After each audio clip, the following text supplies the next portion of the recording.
생명과 사망, 세상에는 오직 두 길만이 있음을 오늘 잠언 기자를 통해서 우리에게 경고하고 있습니다. 지혜의 말씀을 듣게 도와주시옵시고 훈계의 말씀을 듣게 하여 주시어서 우리는 주님께서 이끄신 바대로 생명의 길로 가게 하여 주시옵소서. 오늘도 부족한 입술을 주장하여 주셔서 하나님께서 친히 말씀 증가하여 주시옵시며 인간의 모습은 감추어 주시옵시며 성령의 음성으로 듣는 시간 되게 도와 주시옵소서. 거룩하신 예수 그리스도 이름으로 기도드립니다. 아멘. 본문의 말씀은 생명과 사망, 세상에는 오직 두 길만 있다라고 말씀하고 있습니다. 그런데 이 어느 길을 선택하느냐에 따라서 결과는 엄청나게 차이가 난다는 사실을 볼 수가 있습니다.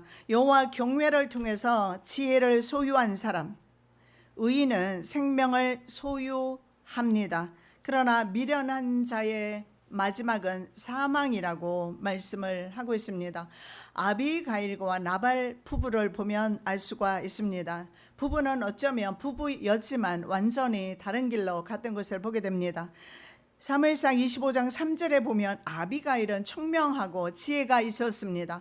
영모가 아름답지만 나발은 완고하고 행실이 악하였다. 지혜가 없었다라고 말씀하고 있습니다. 아비가일은 그 지혜로 말미암아 다윗을 영접합니다. 그래서 왕의 아내가 되었습니다. 나발은 다윗을 모욕하여 하나님께서 치심으로 죽게 되는 사망을 당하는 그런 경우였습니다. 아비가일은 지혜로 영화롭게 되었습니다. 나발은 마지막이 사망이었습니다. 그 이유는 미련해서 그렇습니다. 성경이 말씀하시는 훈계와 하나님의 명령을 듣지 않았기 때문입니다. 하나님이 주시는 지혜는 세상에서 공부해서 얻게 되는 세상 지식과는 완전히 다릅니다. 세상 지식은 사람을 교만하게 하고 부풀리게 합니다. 그러나 하나님의 주시는 지혜는 겸손하고 순종하게 합니다. 1절에서 4절 말씀입니다. 의인의 뿌리는 흔들리지 않는다. 의인의 뿌리는 흔들리는 악인과 다르게 흔들리지 않는다고 말씀합니다. 도덕적 종교적 가르침인 훈계의 말씀입니다. 그 훈계를 좋아하는 사람은 지식을 좋아하고 징계를 싫어하는 자는 짐승과 같다라고 비교하고 있습니다.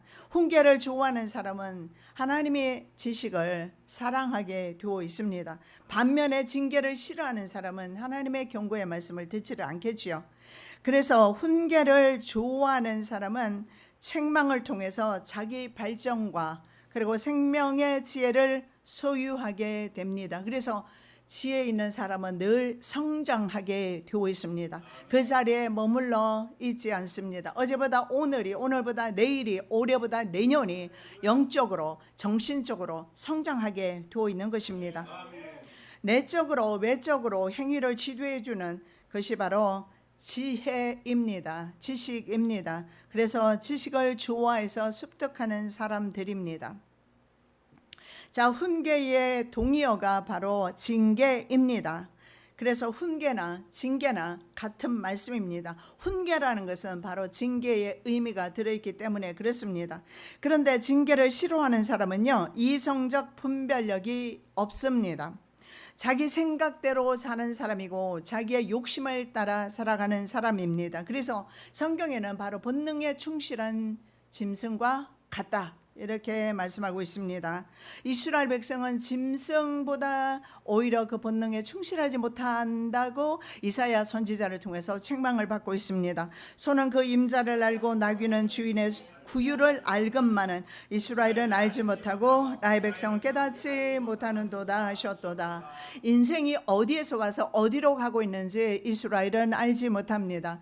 우리의 인생은 하나님께로 와서 하나님께로 돌아간다는 사실입니다. 성경은 흙에서 와서 흙으로 돌아간다고 말씀하지만 그러나 하나님의 이미지를 가지고 있는 인간은 하나님께로 돌아갑니다. 책망을 받지 않는 사람은 사망에 일어난 우둔한 삶을 사는 사람이다. 여러분, 이 징계와 책망을 해주는 곳은 세상은 별로 없습니다. 특히 오늘날은 말입니다. 스승들이 잘못 징계했다가는 학교에서 쫓겨나거나 감옥에 갈 수도 있는 그런 시대에 살고 있습니다. 스승에게 정말 감사해서 선물 하나 주었다가는 김영란법에 걸리게 됩니다. 그래서 지금은 스승도 그리고 멘토도 없는 그런 시대에 우리가 살고 있습니다. 책망을 달게 받는 저와 여러분 되시기 바랍니다. 책망을 해주는 곳은 바로 성전입니다. 책망을 해주는 곳은 바로 교회이며 목회자를 통해서 그 책망이 나갈 때 왜 그렇게 그 책망을 들었을 때 자기가 서운한지 모르겠어요. 여러 사람에게 말을 하는데 시험에 드는 사람은 자기에게 말하는 것으로 알아서 시험에 듭니다. 그렇다면 그 말이 자기에게 주시는 말씀이 될 것입니다. 서운하다고 하는 것은 자기에게 그 죄가 있거나 책망받을 만한 일이 있다라는 것을 증명하는 것입니다.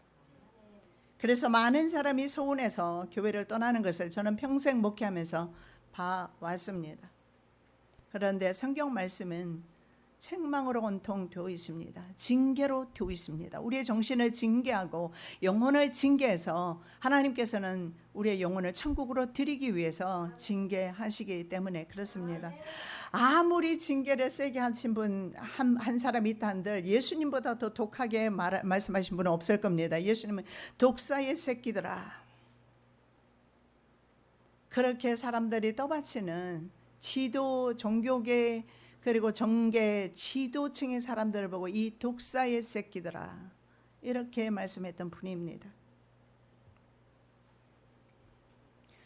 선인은 여호와께 은총을 받습니다. 악을 꾀하는 자는 정죄함을 받습니다. 책망을 받지 않기 때문에 정죄 받아서 바로 사망에 이르게 됩니다. 2절 말씀이 바로 그 말씀입니다. 2절에 선인은 여호와께 은총을 받으나 악을 꾀하는 자는 정죄받는다라고 말씀하고 있습니다. 선한 사람과 악한 사람을 평가합니다. 선한 사람 토브는 이타적인 사람입니다. 바로 이타적인 삶을 사는 자체가 바로 여호와께 은총 입은 사람입니다. 은총 입었기 때문에 이타적인 삶을 살 수 있는 것입니다. 타인을 모해하려는 악을 꾀하는 사람은 정죄, 형벌을 받는다, 이렇게 말씀하고 있습니다. 정죄당한다, 원어적인 의미로는 형벌을 당한다. 선한 사람은 이타적인 성품을 가지고 있습니다. 그리고 악을 꾀하는 사람은 타인을 해롭게 하는 성품 자체가 있습니다. 그래서 이미 은총 받은 자와 그렇지 못한 것이 성품을 통해서 나타난다는 사실을 볼 수가 있습니다. 3절 말씀에 보면 사람이 악으로 굳게 서지 못하고 의인의 뿌리는 움직이지 않는다, 이렇게 말씀을 하고 있습니다. 자, 악인은 외적 유혹이나 미혹이나 환경, 외부 환경에 의해서 동요합니다. 그리스도인도 동요하기는 합니다만은 바로 우리는 돌이킬 줄 압니다. 그런데 그들은 실족하는 데까지 나가게 됩니다. 악인은 정죄받습니다. 자신의 터전 위에 뿌리를 내릴 수 없다라는 것입니다. 견고함과 견고하지 못함으로 오늘 악인과 선인이 나누어지는 사실을 볼 수가 있습니다. 자, 의인은 여호와의 은총의 뿌리를 깊이 내린 나무와 같습니다. 어떤 풍파에도 흔들림이 없습니다. 시편 1편에 보면 바로 시냇가에 심은 나무와 같다라고 말씀을 합니다. 시절을 쫓아서 과실을 맺습니다. 잎사귀나 마르지 않습니다. 그래서 그 행사는 다 형통합니다. 그런데 악인은 반대입니다. 바람에 날아가는 겨와 같다. 옛날에 퀴즈를 한번 해보셨는지 모르겠어요. 우리 선정희 권사님 해보신 것 같습니다만은 저는 해보진 않고 보기는 했습니다. 그런데 알곡은 안으로 들어오고 쭉정이는 날아가는 것을 본 적이 있습니다. 악인의 상태와 의인의 상태가 이렇게 다르다는 사실을 볼 수가 있습니다. 다음에 말씀은 보면 지혜와 어리석음이 어진 아내와 욕을 끼치는 아내를 통해서 비교되고 있습니다. 4절의 말씀에 어진 여인은 그 지아비의 면류관이지만 욕을 끼치는 여인은 지아비의 뼈를 썩게 한다. 이렇게 4절에서 말씀하고 있습니다. 어진 여인은 바로 지혜 있는 여인입니다. 지혜는 바로 면류관입니다. 그러나 미련한 사람은 뼈가 썩게 될 것이라고 말씀하고 있습니다. 자, 지혜를 소유한 사람은 어진 아내를 소유한 사람처럼 영화스럽다. 어진 아내로 의인화되어 있습니다. 지혜가. 그래서 어진 아내, 의인화된 지혜를 소유한 사람은 하나님의 복을 누린다는 사실입니다. 이 시간에 내 아내는 의지일지 못해 라고 생각하지 마시고 내 스스로가 바로 하나님이 원하시는 기뻐하시는 지혜로운 사람이 되라고 말씀을 주시는 것입니다. 어진 아내는 남편의 면류관입니다. 여호와를 경외하는 사람은 자신의 머리에 면류관을 쓰는 것과 같다. 그렇게 영화스럽게 된다. 이렇게 말씀합니다. 주님께서 미혹되지 아니하도록 야고보 사도를 통해서 주시는 말씀은 지혜를 구하라고 말씀을 합니다. 지혜가 있을 때 우리가 미혹되지 않습니다. 지혜가 있을 때 우리가 외부 환경으로 인해서 우리가 넘어지지 않습니다. 자, 욕을 끼치는 아내는 어떤 여인일까요? 남편의 뼛속까지 썩게 만들고 결국은 남편을 죽음으로까지 이르게 합니다. 이 썩음 같게 하는 원어 의미가 보면 벌레가 먹음같이 썩는 것을 말합니다. 벌레가 먹기 시작하면 잎을 한번 본 적이 여러분 있을 겁니다. 벌레가 먹기 시작하면 잎이나 나무나 삽시간이 다 먹기 시작하는데 미국에서는 흰개미라고 털마잇이라고 있습니다. 그런데 미국에는 거의가 다 나무로 된 집입니다. 그래서 이 털마잇을 잡기 위해서 항상 약을 쳐줘야 됩니다. 그래서 미국의 집은 관리를 많이 해줘야 돼요. 돈 있는 사람 벽돌집을 짓지만 그러나 싼 집들은 거의 대부분이 바로 나무로 짓고 뭐 좋은 집들도 나무로 많이 짓습니다. 관리가 필요한데 항상 흰개미 약을 쳐주지 않으면 흰개미가 아래에서 갉아먹기 시작해서 지하에서 갉아먹기 시작하면 집이 무너져요. 그래서 이 갉아먹는 것이 사실은 아무것도 벌레가 갉아먹는 것이 아무것도 아닌 것 같처럼 느낄 수가 있어요. 그러나 우리가 평소에 무지했다면 그 무지로 인해서 결국은 가정이 무너지고 내 삶이 무너지고 내 생명조차 잃어버리게 된다는 사실을 믿으시기 바랍니다. 그래서 이 털마잇을 위해서 항상 약을 쳐야 되는 것처럼 이 벌레가 그냥 두게 되면 계속해서 그 남편의 정신과 육체 모두 피폐하게 만들어서 죽음에 이르게 한다라고 말씀하고 있습니다. 이것이 바로 그리스도의 지혜가 없고 하나님의 지혜가 없는 사람입니다. 지혜자와 지식 있는 사람을 찾으면 대학에 가면 학박사 많이 있습니다. 그 말이 아닙니다. 하나님의 주시는 지혜입니다. 징계를 달게 받고 하나님의 책망을 달게 받는 것입니다. 하나님의 훈계를 달게 받는 것입니다. 쓴소리를 달게 받는 것입니다. 자, 지혜와 대조되는 어리석음을 좇는 사람에 대한 말씀을 지금 주고 있는 것입니다. 자, 5절에서 8절의 말씀은 지혜는 칭찬을 마음이 굽은 자에게는 멸시가 온다라고 말씀하고 있습니다. 자, 의인과 악인의 생각과 말이 서로 대조됩니다. 여러분, 사람의 팔자가 말을 통해서 행위를 통해서 팔자가 바뀌는 경우도 있습니다.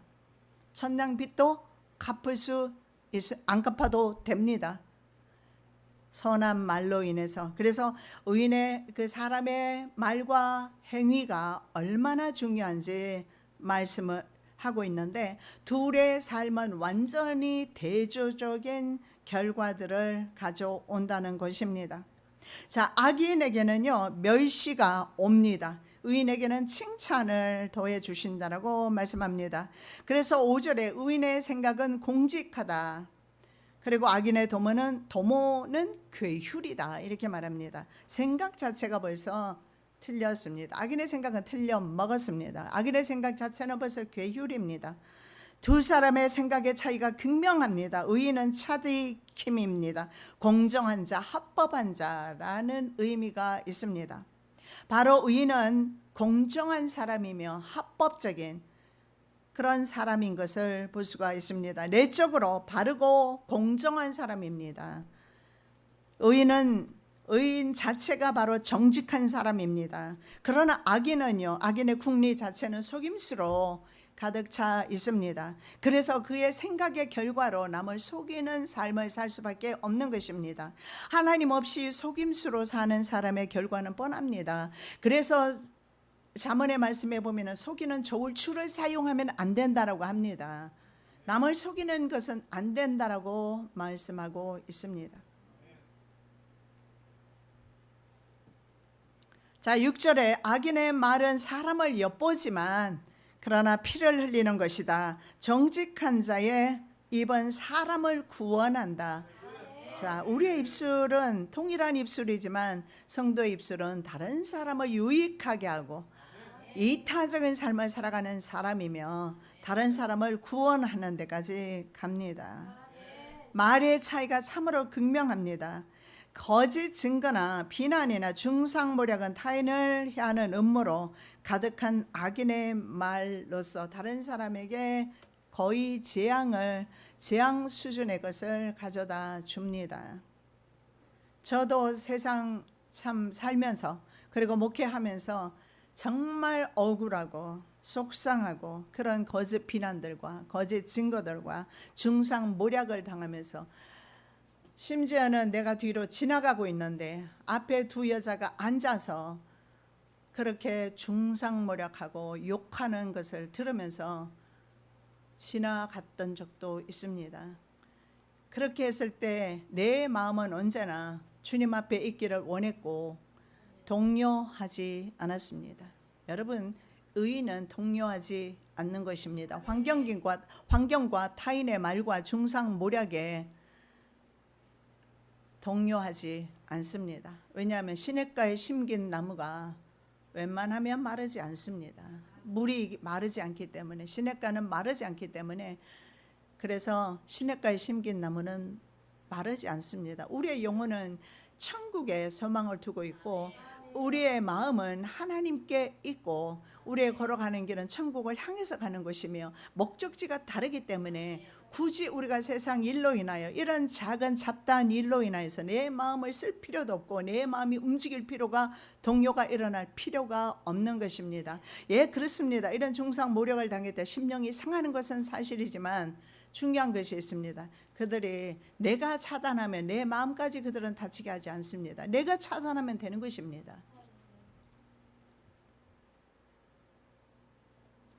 이 거짓 증거는 세상에 널려 있습니다. 바로 악인들은 이 거짓 증거를 합니다. 사람들이 당을 지을 때 보면 거짓말을 많이 해요. 목사가 분명히 그런 말 한 적이 없는데 그런 말을 했다라고 하면서 당을 지어서 교회당을 나가는 수많은 사람들을 보아왔습니다. 저도 마찬가지로 다른 사람을 비난할 때는 싸잡아 욕을 합니다. 이게 인간의 모습이에요. 왜냐하면 다른 사람의 동의를 구하면서 또 다른 사람 비난을 하는 것입니다. 이것이 인간의 모습이에요.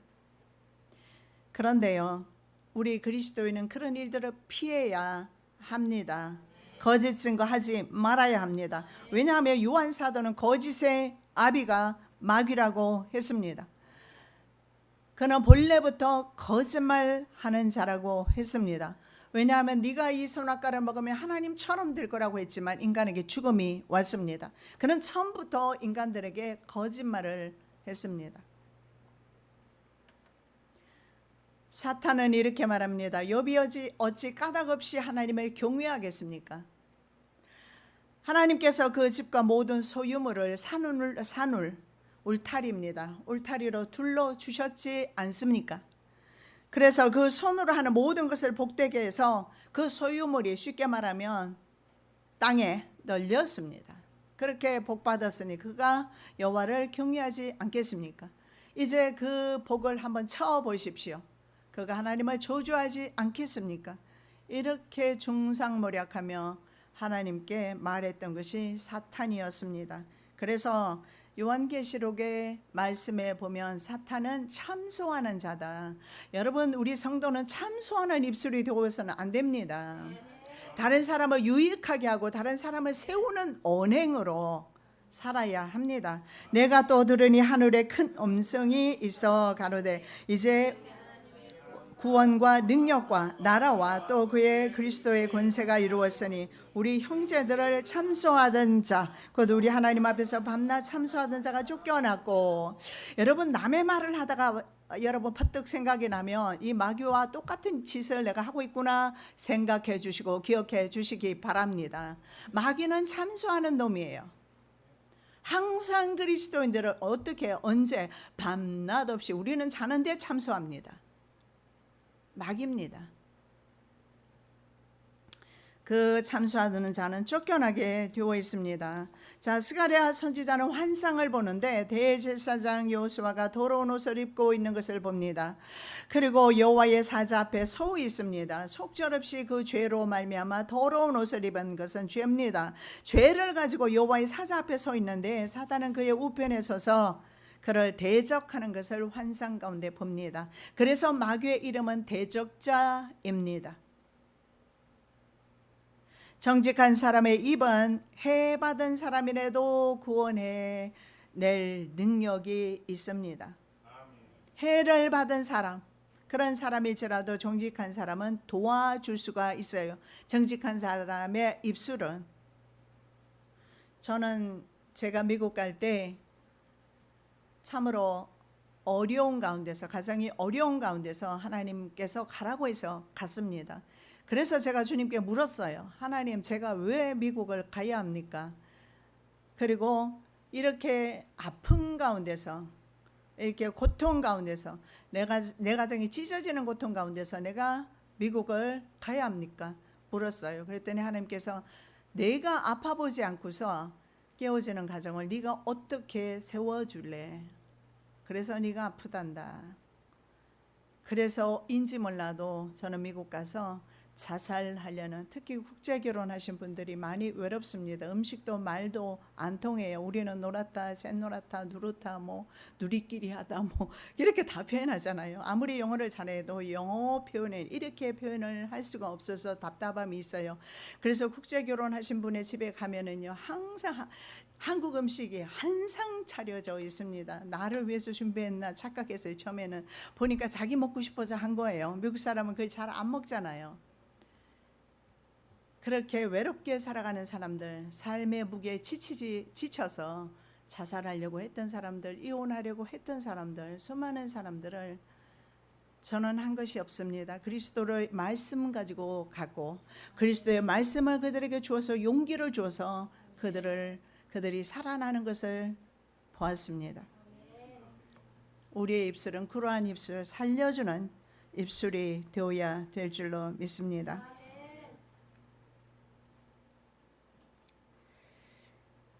그래서 의인의 입술은요, 현한 남을 구하는 데 말을 사용합니다. 악인의 말은 육체를 해하는 칼보다 무서운 도구로 사용될 수 있습니다.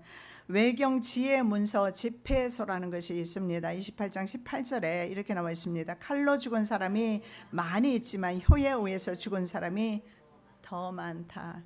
우리 그리스도인들이 다른 사람을 혀를 사용해서 죽였어야 되겠습니까? 자신의 감정이 그대로 표출되면 입술을 통해서 나오는 것이지, 사실은 입술은 죄가 없다라는 생각이 듭니다. 마음의 악이 문제이고 마음의 미움이, 증오가 문제이지, 입술은 무슨 죄가 있습니까? 그저 사용된 것밖에 없고. 그런데 입술을, 우리의 혀와 우리의 입술은 다른 사람을 살려내고 다른 사람에게 생명 주는 입술과 혀가 되어야 된다 말씀하고 있습니다.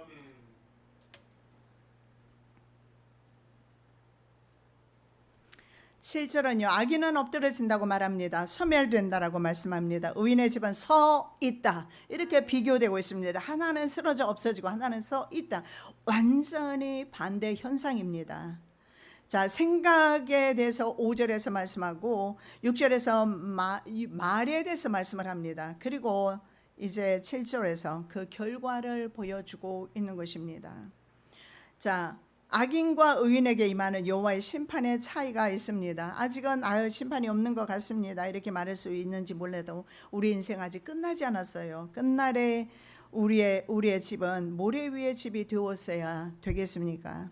악인의 집은 쓰러집니다. 존재했던 흔적조차 찾을 수 없을 정도로 멸망당합니다. 여러분, 모래 위에 지은 집은 와디라는 곳에 지은 집과 같습니다. 그 모래가 와디입니다. 우리가 생각하는 모래가 아닙니다. 이 와디는 천을 일으키는데 천입니다. 와디가 뭐냐면 원래는 사막 지역입니다. 그런데 갑자기 비가 내리면 거기에 천이 생깁니다. 시내가 생겨요.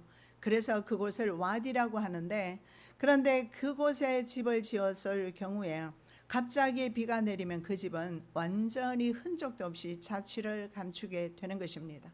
그래서 집잘지세, 우리 찬송가도 있지 않습니까? 반석 위에 집 지세, 모래 위에 집 짓지 말고 반석 위에 집 짓자라고 권하고 있는 것입니다. 자, 이 반석 위에 집을 짓는 사람은 의인입니다. 의인의 집은 든든히 서 있다고 말씀합니다. 잠언 11장 11절에 정직한 자의 장막은 흥한다라고 말씀합니다. 흥하고 싶다면 여러분 정직하게 사셔야 합니다. 그리고 잠언 15장 19절에 말씀해 보면 정직한 자의 길은 대로이다라고 말씀합니다. 좁은 길이 아니라 정직한 사람은 본인이 정직하게 살아감으로 인해서 이미 대로를 걷고 있는 것입니다. 8절의 말씀에 보면요, 사람은 그 지혜를 따라서 칭찬을 받지만 그러나 마음이 패류한 자는 멸시를 받는다고 되어 있습니다. 의인과 악인 모두 행위의 결과를 맞이하게 됩니다. 여호와를 경외하는 지혜로운 의인은 자기가 가진 지혜만큼 칭찬을 받습니다. 그러나 마음이 비뚤어지고 지혜가 없는 악인은 멸시받게 된다라고 말씀하고 있습니다. 패류한 자의 원어적 의미는 얽히게 하다, 이러한 말입니다. 마음이 굽은 것을 말합니다. 굴절됩니다. 굴절되어서 어목 렌즈입니까? 벌록 렌즈입니까?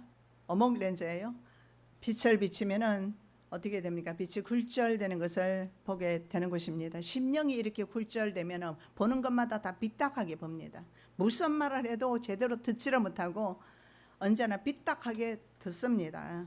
굴절된 눈과 마음 때문에 다른 사람을 바른 시선으로, 하나님의 말씀을 바른 마음으로 들을 수 없고 볼 수 없기 때문입니다. 여러분, 마음이 비뚤어지지 않으시기 바랍니다. 마음이 얽혀있지 않으시기 바랍니다. 이 생각이 너무 많아서 머리털처럼 서로 얽혀있는 사람들은 아무리 하나님의 귀한 말씀, 심지어는 저는 그런 생각이 들 때가 있었어요. 예수님이 오셔서 이 사람을 만져줘도 이 사람은 안 되겠구나 하는 사람이 있어요. 머리가 너무 복잡해요. 그럴 수도 있겠습니다. 왜냐하면 아들이 중국에서 마약을 팔다가 감옥에 가 있어요. 그러나 그 친구는 사형됐습니다. 마약 팔면 사형이에요. 그런데 아들은 살아있다는 것 감사를 할 수는 없을까요? 살아있음을 감사하고 감옥에서 주를 만날 수 있다는 생각에 감사하고, 그걸 위해서 눈물로 기도했을 때 하나님은 혹시나 하나님의 뜻에 의해서 그가 세상에 다시 나올 수도 있지 않을까요? 뭐 대통령용으로 왜 우리나라에도 그런 거 있잖아요. 8.15 특사, 특별 사면 같은 거 있잖아요. 우리가 이미 안 된다라고 생각하고, 이미 우리는 안 된다라고 생각하고, 우리는 사물을 보고 그리고 환경을 보고 그런 믿음으로 살기 때문에 결국은 우리의 환경은 항상 그 속에 우리의 믿음의 양만큼, 분량만큼 갇혀 있다는 사실을 볼 수가 있습니다. 여러 가지 후유증이 많이 있어요. 맞고 안 맞고 본인들의 선택입니다. 많은 중요한 것은 하나님이 함께 하시는 하나님의 종이 되어야 된다는 것. 마음이 굽어서는 되지 않고 정직한 길을 가야 하며, 시온의 대로가 그 10년 가운데 열려야 된다는 것이며 스스로가 모래집이 아닌 반석 위에 집을 짓고 있어야 된다는 것입니다. 그랬을 때 하나님께 아버지 한마디 하면 바로 하나님이 말씀해 주시는 것입니다.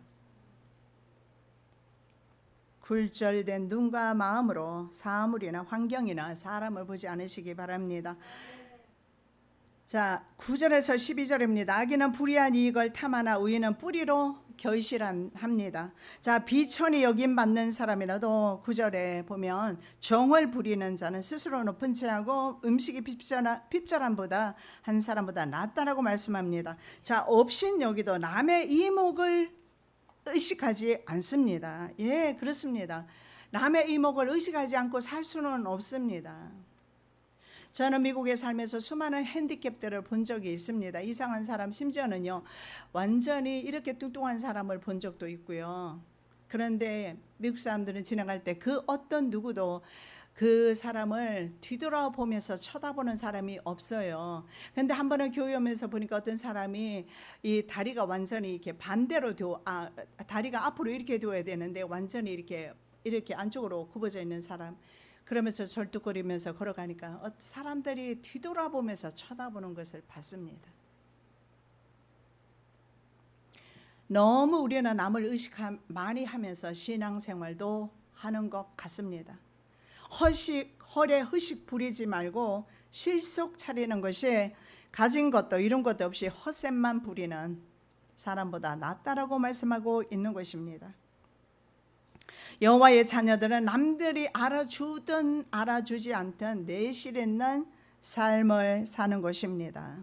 부부간에 서로 신뢰하면서 자식들에게 존경받으면서 내실 있는 삶을 사는 것입니다. 자, 10절은요 의인은 육축의 생명을 돌아보는 사람이라고 말씀하고 있습니다. 악인의 긍휼은 잔인이라고 말씀하고 있습니다. 농경사회 삶의 배경에서 말씀하고 있습니다. 가축은 경제활동 도구입니다.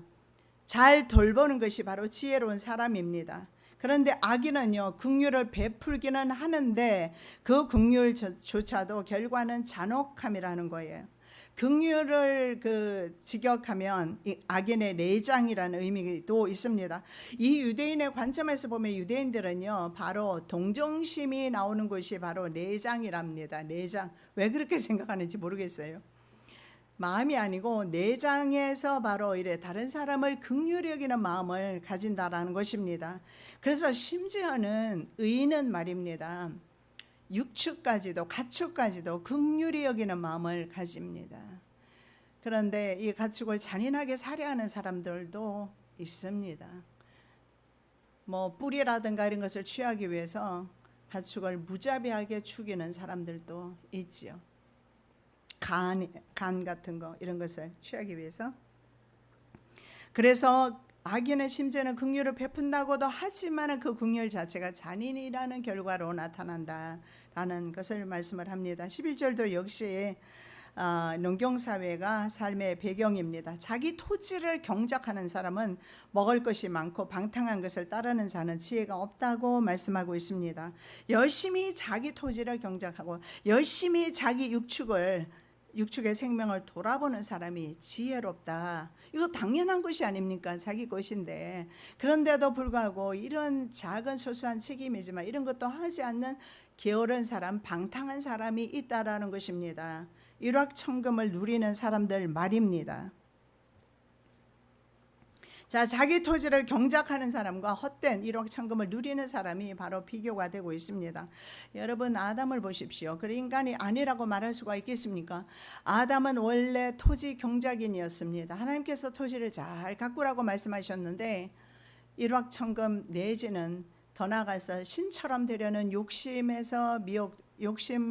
때문에 결국은 자신의 본분을 버리게 됩니다. 농부의 본분을 버리게 되면서 동산에서 농사 짓는 일에서 쫓겨난 사실을 볼 수가 있습니다. 사람들에게는 모두 있잖아요. 적게 일하고 많은 것을 거두기를 원하는 심령이 있습니다. 반드시 누구에게나 있어요. 나는 그만큼 노력하지 않고 그리고 한탕주의로 좀 끌어모아 보고 싶은 그런 욕심이 있단 말입니다. 우리가 예수 믿으면서 하나님의 복을 많이 우리는 기다리고 있습니다. 그러나 성경에는 너는 먼저 십자가부터 지라고 말씀하는 것을 우리는 기억해야 될 줄로 믿습니다. 정당한 노동의 대가를 바라면서 자기 땅을 성실하게 경작하는 사람이 낫다라는 거예요. 우리가 신앙생활하면서, 우리가 충성하면서, 우리가 봉사하면서 알아주지 않아요. 목회자도 알아주지 않고 누구도 알아주지 않는 그 일을 합니다. 그럼에도 불구하고 묵묵하게 그 일을 할 때에 보시는 분이 계세요. 하나님이시지 않습니까? 왜 사람에게 인정받으려고 하는지 모르겠습니다. 방탕하고 어리석은 사람은 바로 부정적인 방법으로 부를 축적하려는 노력을 합니다. 그래서 12절에 악인은 불의의 이익을 탐하게 됩니다. 의인은 그 뿌리로 결실하게 됩니다.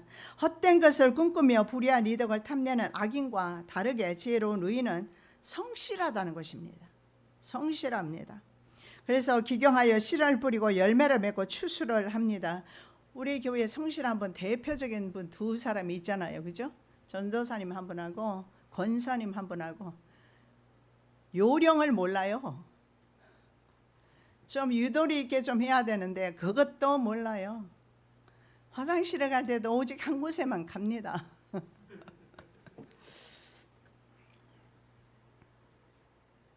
그렇습니다. 인간이 봤을 때 좀 미련하다 싶을 정도로 우직스럽게 그 길을 가는 사람, 그런데 성경적으로 봤을 때 하나님께서 문화를 기뻐하지 아니하시고 요령과 머리 쓰는 것을 기뻐하지 않는 그런 것을 봤을 때 오히려 인간이 생각했을 때 좀 우직스럽다.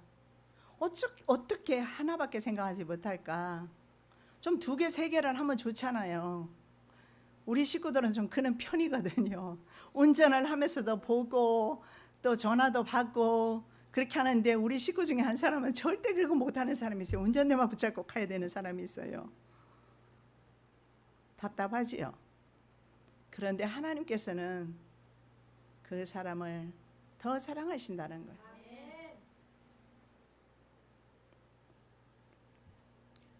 왜냐하면 눈을 많이 돌리다 보면 시험에 들 수도 있고.